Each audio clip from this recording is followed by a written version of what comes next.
नमस्कार मित्रमैत्रिणींनो.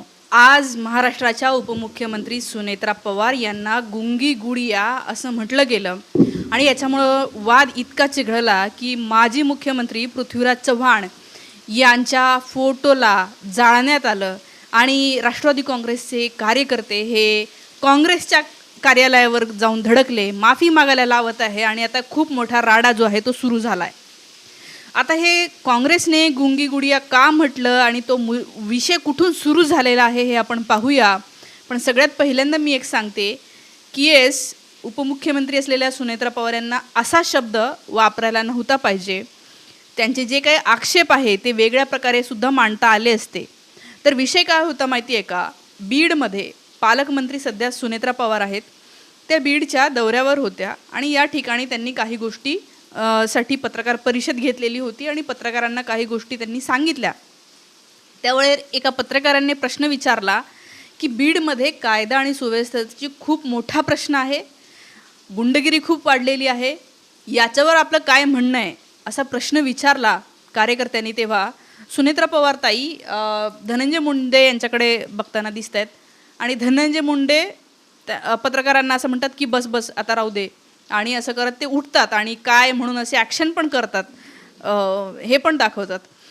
तर ह्या गोष्टी झाल्याच्या नंतर हा जो व्हिडिओ आहे तो काँग्रेसच्या अधिकृत हँडलवरून पोस्ट करण्यात आला आणि असं सांगितलं की सुनेत्रा पवार वहिनी अजून किती दिवस गुंगी गुडिया बनून राहणार आहेत.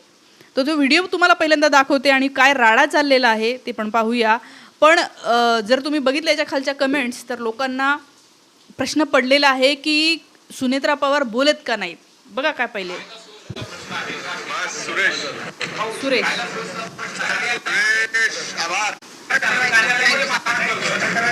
आभार म्हणले आणि उठले, माहिती घेतली. तर आता सुनेत्रा पवार या महाराष्ट्राच्या उपमुख्यमंत्री आहे, त्यांना धनंजय मुंडे यांनी का रोखलं हा तर सगळ्यात पहिला प्रश्न आहे. आणि धनंजय मुंडे यांनी खरं तर सुनेत्रा पवार हे उपमुख्यमंत्री आहे, त्यांना बोलू द्यायला पाहिजे होतं ना. तुम्ही कायम महिला जेव्हा अशा पदावर जातात त्यावेळेला पुरुषांकडून इनडायरेक्टली होतं आणि हे महिलांना जाणवतं सुद्धा की महिला काही बोलायच्या आधीच पुरुष त्यांना थांबवतात किंवा समोरच्याला थांबवतात की बाबा फार काही यांना बोलता आलं नाही पाहिजे. हा सगळा राडा झाला. त्याच्यानंतर काँग्रेसने आपल्या अधिकृत हँडलवरून हे तुम्हाला इथे शेजारी ट्विट दिसत आहे, लिहिलंय सुनेत्रा पवार अजून किती दिवस गुंगी गुडिया बनून राहतील. असं म्हणल्याच्या नंतर राष्ट्रवादी काँग्रेसचे कार्यकर्ते जे आहेत ते या काँग्रेसच्या कार्यालयावर गेले. या ठिकाणी बघा इथे पृथ्वीराज चव्हाण माजी मुख्यमंत्री महाराष्ट्राचे यांचा फोटो आहे आणि तो जाळला अक्षरशः. आता खरं तर काय पृथ्वीराज चव्हाण हे बोलले नाही आहे. महाराष्ट्र काँग्रेस जेव्हा म्हटलं तेव्हा काँग्रेसच्या अध्यक्षांकडे खरं तर ही जबाबदारी जाते. नेमकं कोणत्या व्यक्तींनी ते म्हटलं ते पण महत्त्वाचं आहे. पण काही नाही, लोकांनी डायरेक्ट त्यांचे हे जाळायला सुरुवात केली. आता ते लोक जाळत असताना त्याच्या खाली जर कमेंट्स पाहिल्या तर लोकांचं काय म्हणणं माहिती आहे. लोक काय म्हणत आहेत की सुनेत्रा पवार यांचे पती म्हणजे अजितदादा पवार हे काही साधेसुधे व्यक्तिमत्व नव्हते, तर ते राज्याचे उपमुख्यमंत्री होते. त्यांचा मृत्यू कसा झाला हे सगळ्यांना माहिती आहे. याच्यावर भारतभरामध्ये सगळ्यांना डाऊट आहे. मात्र सुनेत्रा पवार यांनी अधिकृतरित्या इतका मोठा प्लॅटफॉर्म असताना कधीही की मला शंका आहे, मला डाऊट आहे, याचं इन्व्हेस्टिगेशन नीट व्हावं, FIR व्हावी असं काहीही बोललेलं नाही आहेत. लाजिरवाणी गोष्ट म्हणजे महाराष्ट्रामध्ये FIR सुद्धा नोंदवून घेतली नाही अजितदादा पवार यांची. साध्यासुध्या गोष्टींवर FIR होतात, मात्र ह्या गोष्टीची घेतली नाही. मग असा कुठला प्रेशर आहे त्यांच्यावर की त्या बाकीच्यांचं जाऊ द्या पण आपल्या पतीसंबंधी सुद्धा हे बोलत नाही आहे असं लोकांना वाटतंय.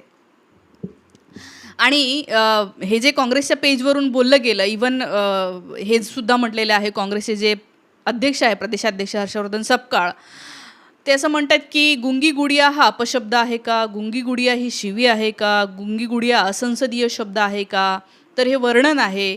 तसेच या शब्दात जे वर्णन आहे त्याचप्रमाणे ते शब्द उपमुख्यमंत्र्यांना लागू होत आहे असं ते म्हणतात की हे वर्णन आहे की एक बाहुली आणि ती काही बोलत नाही आहे. मला प्रॉब्लेम आहे, म्हणजे तुम्ही असं नाही म्हणू शकत. तुम्ही हे म्हणा की त्या चुप आहेत, त्या मूग गिळून गप्प बसल्या. तुम्ही अशा प्रकारे म्हणजे जी रिअल सिच्युएशन आहे त्याच्याविषयी तुम्ही एखादा ज्याला आपण म्हणूया म्हण किंवा वाक्प्रचार वापरू शकता.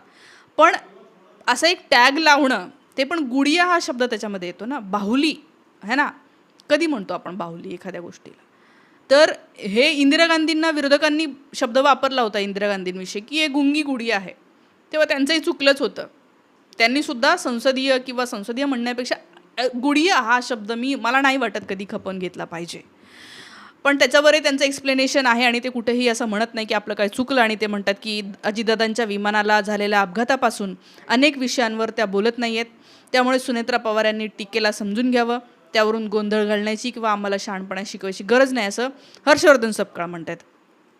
किंवा पुढे त्यांचं अजून एक वक्तव्य आलं आणि ते म्हणतात की आम्ही सुनेत्रा पवार यांना गुंगी गुडिया म्हटलं असेल तर त्यांनी आपण दुर्गा हो हे सिद्ध करून दाखवावं आणि अजितदादांच्या अपघाताचा शोध लागल्याशिवाय मी स्वस्थ बसणार नाही असं त्यांनी सांगावं. हे त्यांचं म्हणणं. इव्हन अनेक लोकांच्या जर कमेंट्स पाहिल्या तर खरोखर महाराष्ट्रातला साधासुद्धा प्रत्येक तरुण जेनझी हे सगळे लोकांना खरंच प्रश्न पडला आहे आणि त्यांना असं वाटतं की तुम्ही उभं राहा.